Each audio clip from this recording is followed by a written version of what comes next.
Hi, it is your favorite nobody, and I feel slightly under the weather. And I think because I'm a Bulgarian national living in the UK, I am to blame for the fact that the UK left the European Union. I hope you're doing well. Um, Before I proceed, I just want to preface this by saying that I'm out of my depth, and there's no two ways about it. I think something that escapes a lot of people when they talk about anything that isn't personal is that we take for granted the fact that we are kind of inheriting something when we are born. You know, the moment we exit our mother's womb and we cry our first cry and get our first lungful of air, we have zero control. We have zero control. We are, for all intents and purposes, a blank slate. Yeah, DNA-wise, we are probably our parents, but we have no name. We have no religion, no political affiliation, no ideas of patriotism or culture or language. We've no idea about love and death and happiness and sadness, and we've no idea what is happening to us for a significant amount of time. We are born into so many things that are happening as we develop. In a way, we're trying to board a moving train. There's this really fast train and it's not stopping anywhere, and we're born and we're just trying to get on in that train. We're trying to figure out maths and physics and history and literature and just geography, you name it, and we try and figure life and money and relationships and religion and war and death and just all of it. All of it just keeps coming to us, and we are trying to process that as we go. In Kierkegaard's words, you live forward, but you kind of need to do a bit of, introspection to try and make sense of it all. You're not making sense of life as you live it. You make sense of life as time passes and you've already experienced something. And I'm a firm believer of that. I'm a firm believer of that. And I think we take that for granted. I see a lot of people, and rightfully so, getting super worked up about what's going on in the US with the election. And if you happen to be from there and listening to this, I get it, because I myself, knowing a bit of English language, can and do unwittingly sometimes immerse myself into a lot of what's happening in the US through the internet, largely. And it is exhausting. The way things are presented is incredibly toxic, and it's overburdening, and it's heavily emotionally charged to the point where you get these two very distinct extremes, and nuance is hard to come by. Of course, nuance is not always perfect, but some moderation, I guess, is not a bad thing. I'll just say that. So, I'm not here to say what's right and what's wrong necessarily. I'm just here to remind everyone that no one human being is able to process all that's happening all the time, everywhere, everything, everywhere, all at once. We just can't do that. We are incapable individually of doing that. And in order to make sense of the staggering complexity, of the growing complexity of life as it unfolds, this is best done in groups. We have to get together, put our heads together, just to work on something that's larger than us.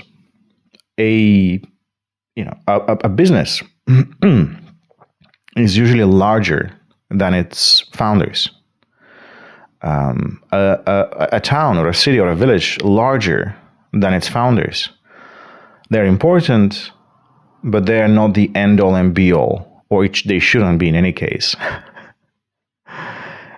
Unless it's a totalitarian regime like North Korea or Russia these days, or China and some other places around the world.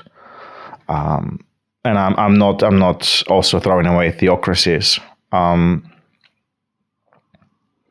Usually, yeah, it's the group that matters more.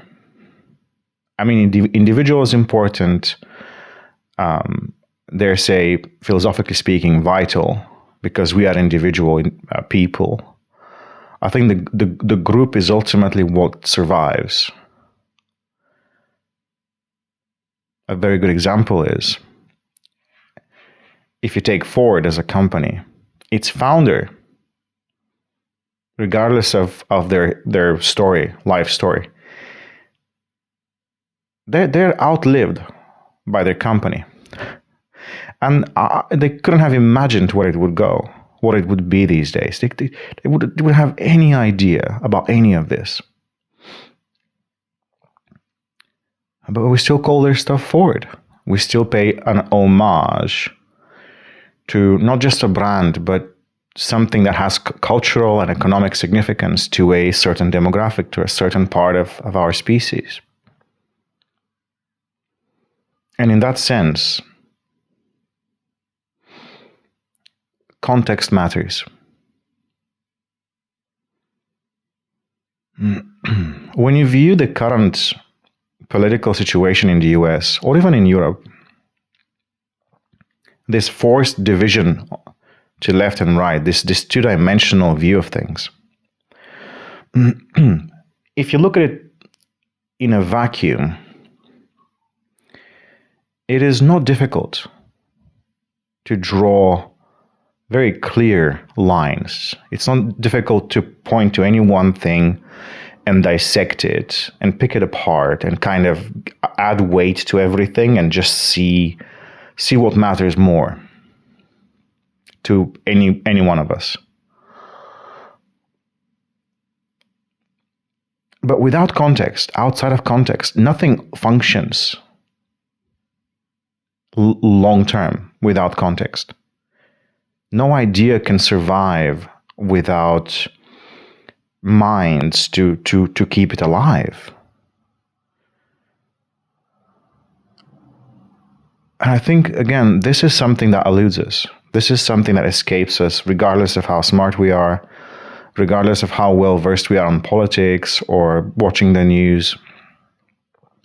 None of that matters if we don't understand context and how invaluable that is. So to me, things are very cut and dry. To me, and it's Yuval Noah Harari's point. You need technical, objective, factual information. Stuff that actually can be rediscovered in case humanity goes extinct. We know that if humanity goes extinct, certain facts can be rediscovered by other intelligent life. And you also need some fiction to glue things together. You know, ideas about culture, nationality, beliefs. You kind of need a bit of fiction to just kind of hold it all together, because it is very hard to know it all. It is very hard to having to keep rediscovering every aspect of this reality we find ourselves in. As much as we try and think of it objectively, as much as we try and analyze everything and make sure we're thorough. Truth is fluid. Truth is something that will change over time a little bit as we learn more.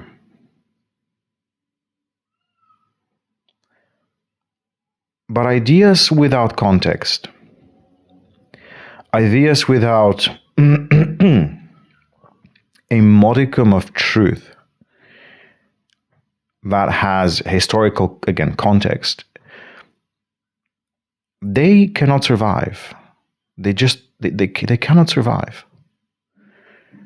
It becomes untenable. We have plenty of examples in history of this.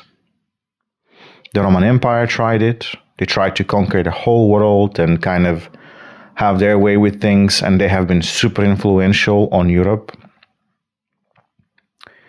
It collapsed.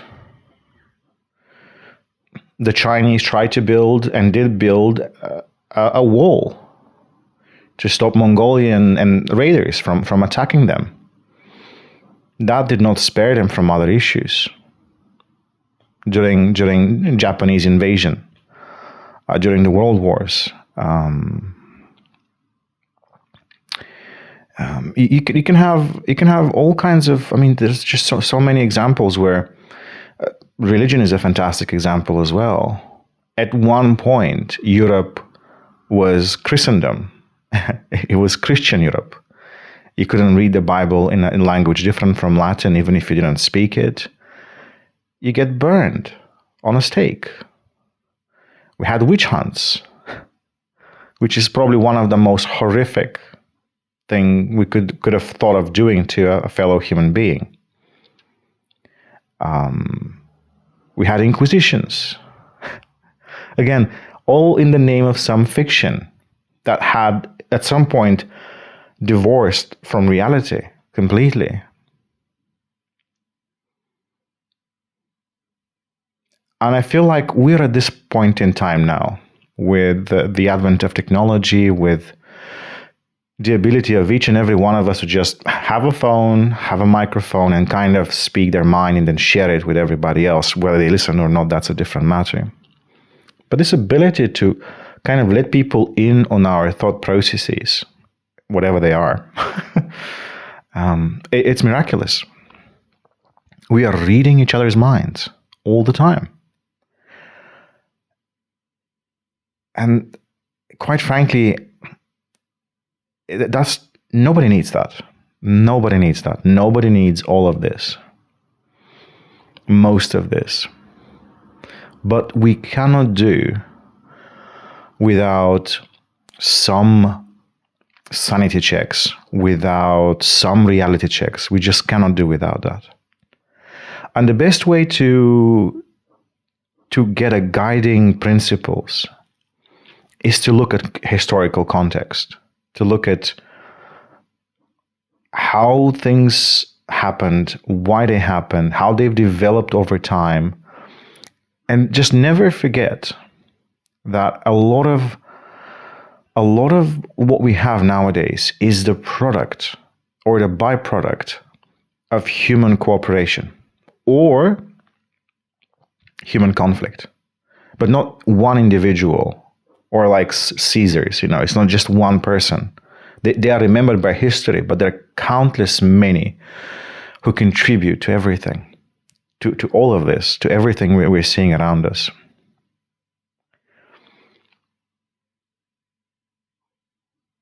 Following this frame of thought,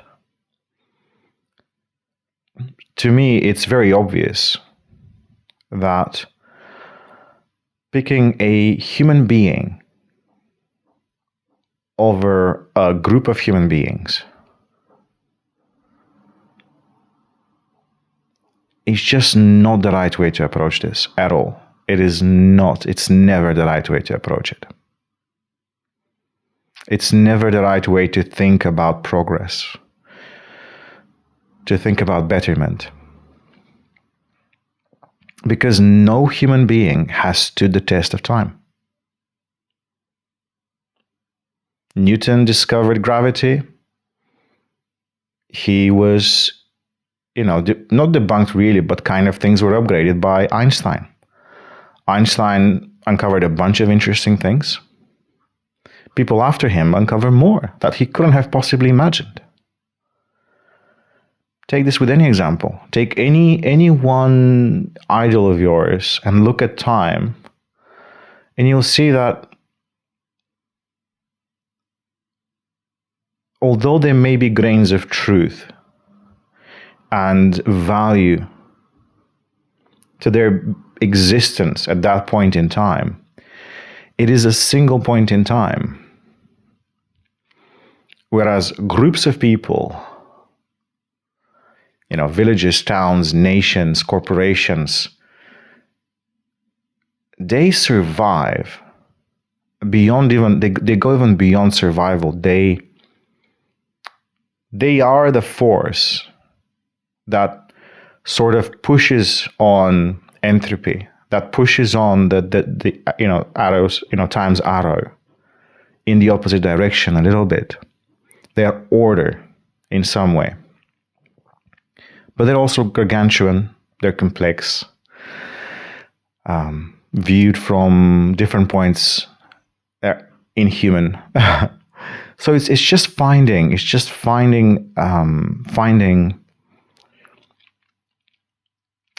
out most of this, any of this, or digging into this in greater detail. I think it's not dishonest to say, yeah, it's too much. It is just so too much. It's overbearing, it's overwhelming, it's exhausting. And so the last thing we have is, and as silly and simple as that sounds, it's our moral compass.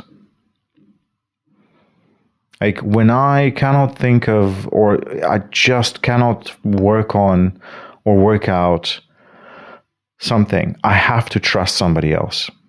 I have to trust my doctor. I have to trust my shop assistants. I have to trust my taxi driver. I have to trust my internet service provider. I have to trust the people who made my laptop, my phone, my TV, the house I'm living in. I have to trust my neighbors. I have to trust the delivery people. I have to trust people to get things done.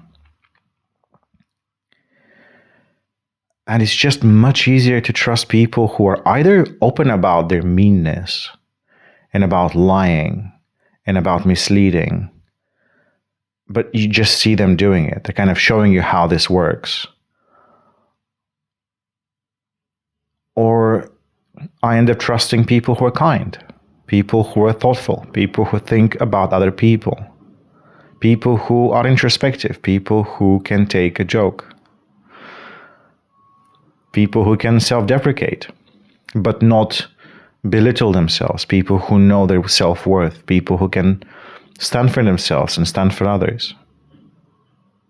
And also people who, when it's tough, when it's rough, instead of turning mean and hostile and going every man for himself, they're like, oh no, others first. Because that's as high a virtue as you can possibly think about. It's not easy.